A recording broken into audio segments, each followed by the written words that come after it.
Assalamualaikum warahmatullahi wabarakatuh.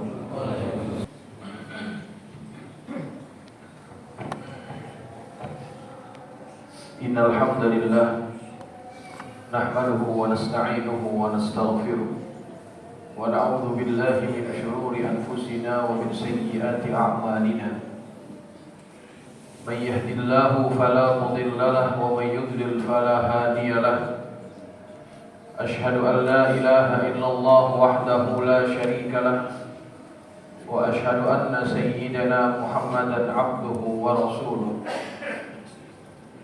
Allahumma salli wa sallim ala sayyidina Muhammadin wa ala alihi wa ashabihi ajma'in. Amma ba'du fa ya ibadallah, usikum wa nafsi bitaqwallah wa ta'atihi la'allakum tuflihun. Qala Allah ta'ala, ya ayyuhalladzina amanu taqullaha haqqa tuqatih wa la tamutunna illa wa antum muslimun.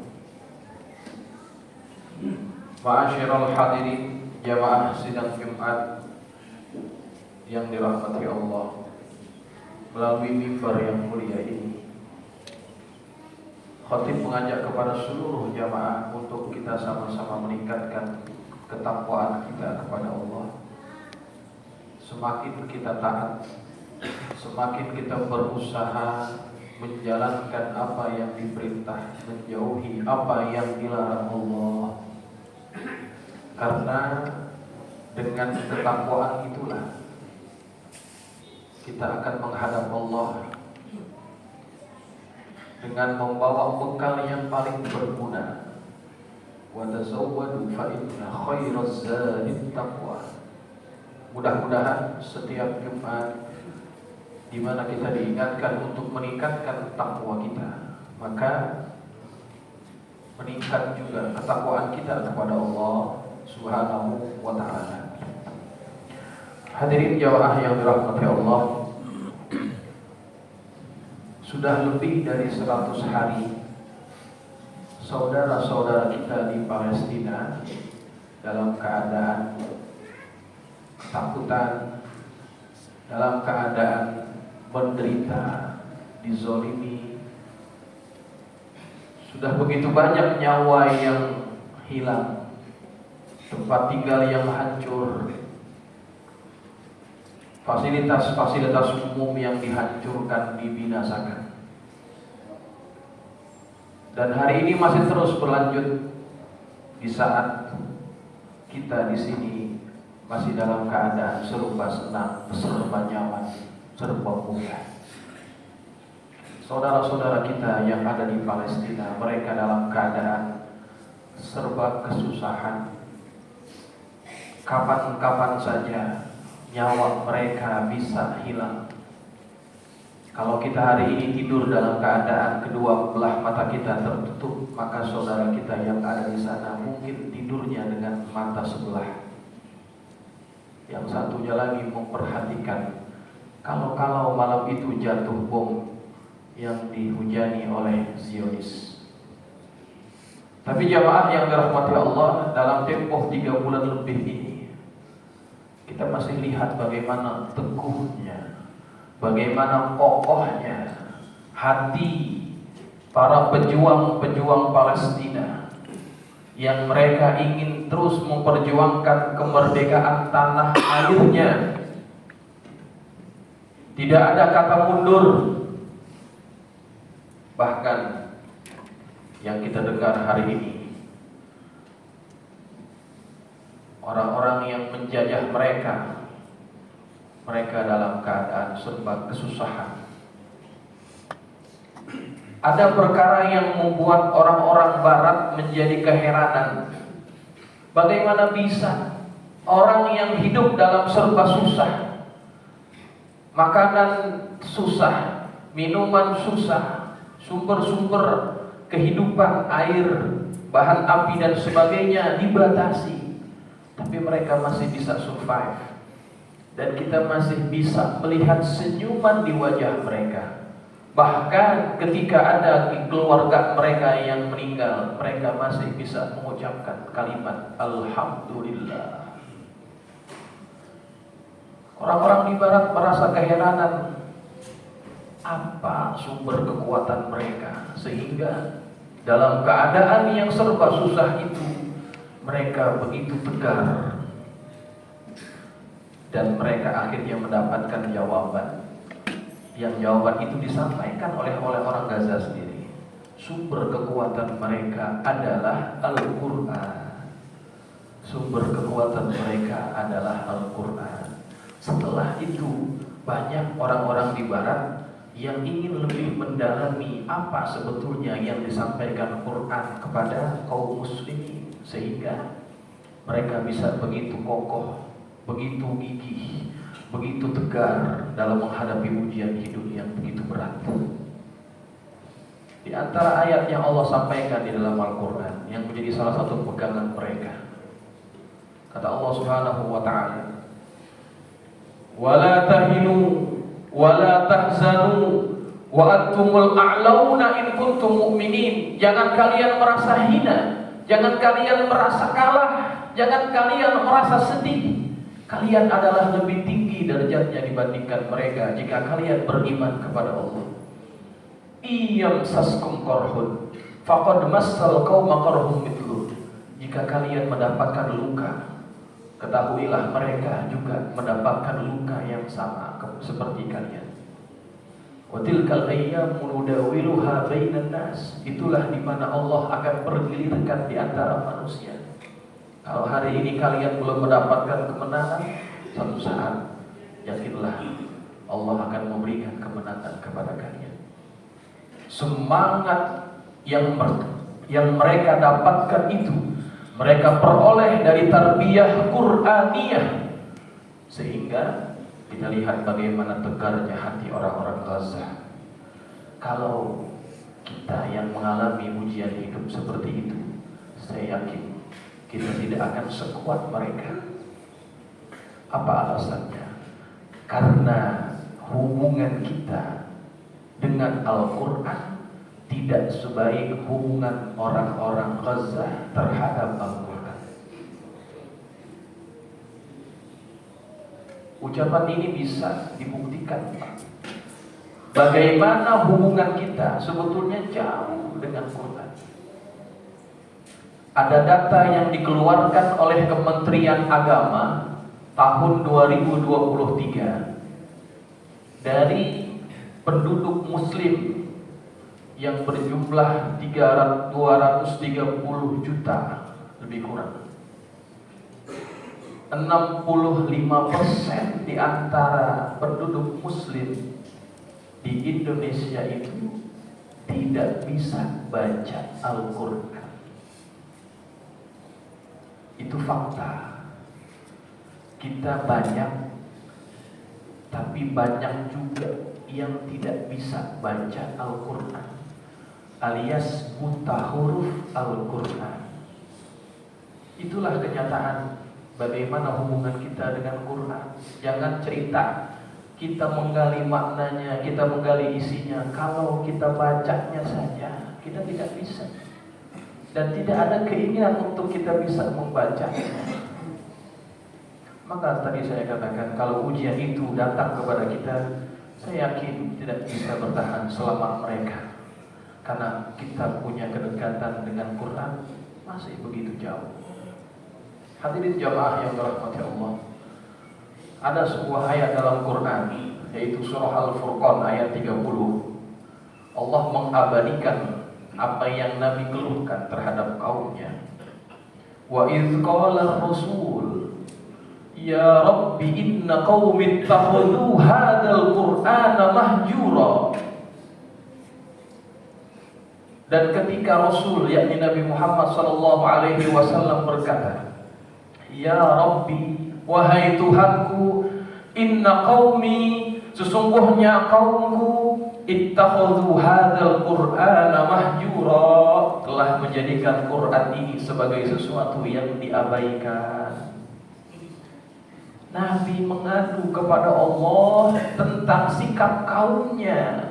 yang mereka tidak mau beriman dengan Al-Quran, dia tidak mau mendengarkan Al-Quran, maka Nabi bersedia mengadu kepada Allah. Walaupun ayat itu bicara tentang apa yang Nabi hadapi, yaitu perilaku kaumnya yang tidak mau percaya dan mendengarkan Quran. Tapi ketika ayat itu sudah masuk dalam Quran dan hari ini kita baca, kita harus kontekstualisasikan ayat itu dalam kehidupan kita hari ini. Kita refleksikan itu pada kehidupan kita hari ini. Jangan-jangan kita termasuk orang dari kalangan umat Nabi Muhammad yang mengabaikan Al-Quran. Maka bagaimana bentuknya orang-orang yang dikategorikan mengabaikan Quran itu? Al-Imam Ibnu Katsir menjelaskan tafsiran ayat itu. Di antara bentuk-bentuk pengabaian seseorang terhadap Al-Quran adalah tarku ilmihi aidan min hujranihi. Orang yang tidak mau mempelajari Al-Quran, maka dia tergolong orang-orang yang mengabaikan Al-Quran. Maka marilah kita muhasabah diri. Jangan-jangan kita termasuk di antara orang yang mengabaikan Quran.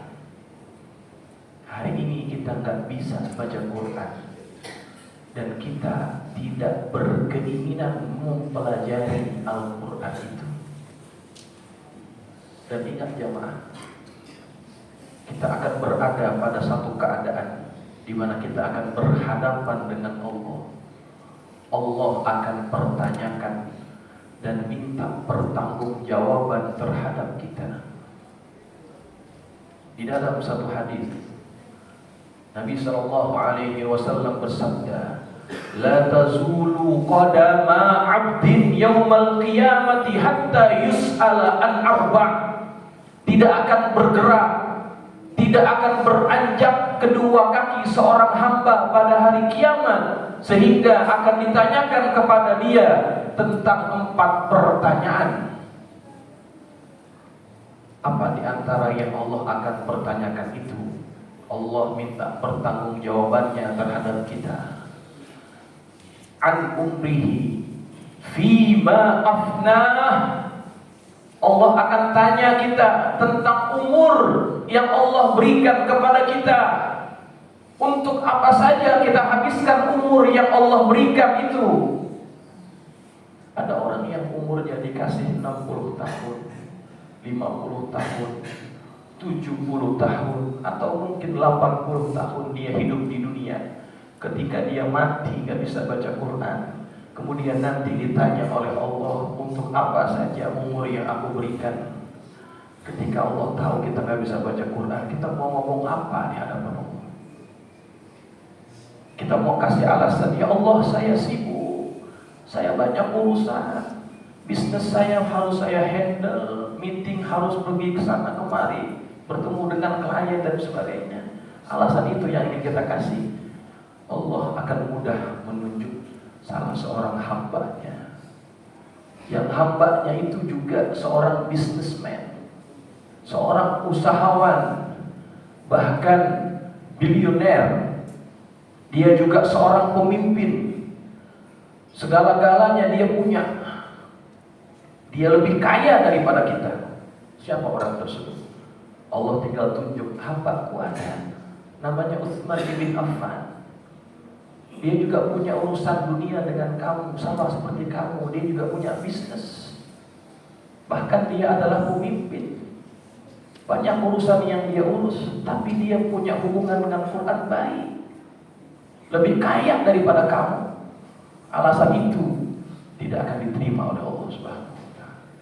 Hadirin jamaah yang dirahmati Allah, apa yang kita peroleh dari umur yang kita sekarang nikmati, itu akan ditanya oleh Allah. Jangan sampai kita tergolong umat Nabi Muhammad yang dikategorikan sebagai umat yang mengabaikan Al-Quran. Dan alangkah beruntung orang yang dekat dengan Quran, karena beruntungan itu juga akan kembali kepada kita. Kalau orang-orang Palestina, mereka bisa dapat kekuatan karena dekat dengan Quran, dapat keberkahan karena dekat dengan Quran, maka kita yang dekat dengan Quran juga akan mendapatkan hal yang sama. Karena kita juga mengalami ujian hidup, jemaah. Ketika kita dekat dengan Quran, Al-Quran itu akan memberikan kekuatan batin kepada kita. Karena Quran yang dibaca oleh orang-orang Palestina adalah Quran yang sama dengan Quran yang kita baca di rumah. Dan Tuhan yang menurunkan Quran bagi orang-orang Palestina adalah Tuhan yang sama yang menurunkan Quran kepada kita semua.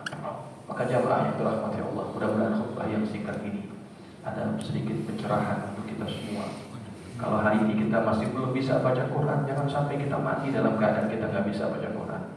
Karena Quran nanti bisa menjadi pemberi syafaat, ataupun Quran nanti juga akan bisa menuntut kita di hadapan Allah Subhanahu wa ta'ala. A'udzubillahi minasyaitonir rajim. Bismillahirrahmanirrahim. Wal 'asr innal insana lafi khusr illa alladziina aamanu wa 'amilus shaalihati wa tawassaw bil haqqi wa tawassaw bis sabr. Barakallahu li wa lakum bil Qur'anil 'azim wa nafa'ani bima fihi min al-ayati wa dhikril hakim wa taqabbala minni wa minkum tilawatahu innahu huwas sami'ul 'alim. Aqulu qawli hadza wa astaghfirullahal 'azim li wa lakum wal muslimina wal muslimat fastaghfiruhu innahu huwal ghafurur rahim.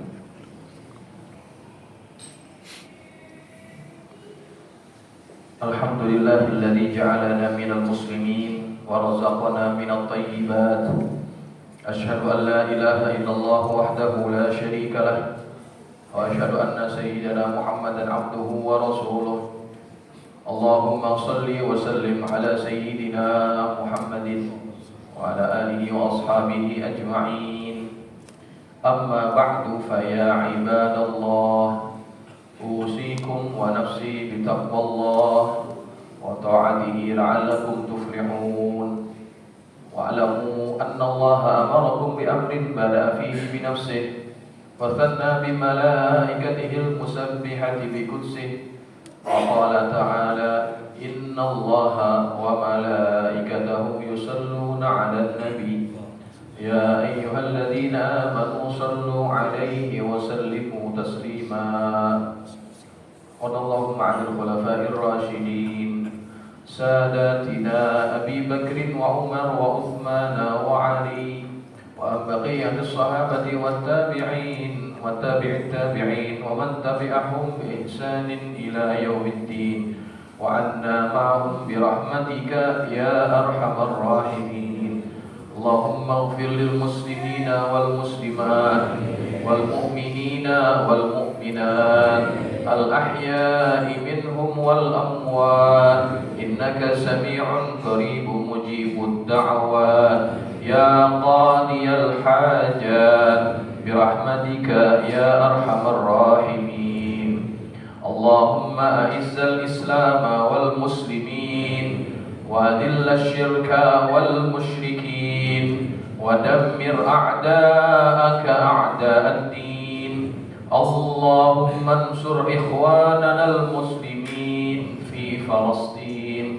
اللهم انصرهم نصرا عزيزا. اللهم قوي عزائمهم. اللهم وحد صفوفهم. اللهم سدد رميتهم. اللهم يا منزل الكتاب ويا مجري السحاب ويا هازم الأحزاب اهزم اليهود وانصرنا عليهم. اللهم ربنا آتنا في الدنيا حسنة وفي الآخرة حسنة وقنا عذاب النار. عباد الله إن الله يأمر بالعدل والإحسان وإيتاء ذي القربى وينهى عن الفحشاء والمنكر والبغي يعظكم لعلكم تذكرون. فاذكروا الله العظيم يذكركم واشكروه على نعمه يزدكم واسألوه من فضله يؤتكم ولذكر الله أكبر. الله يعلم ما تصنعون.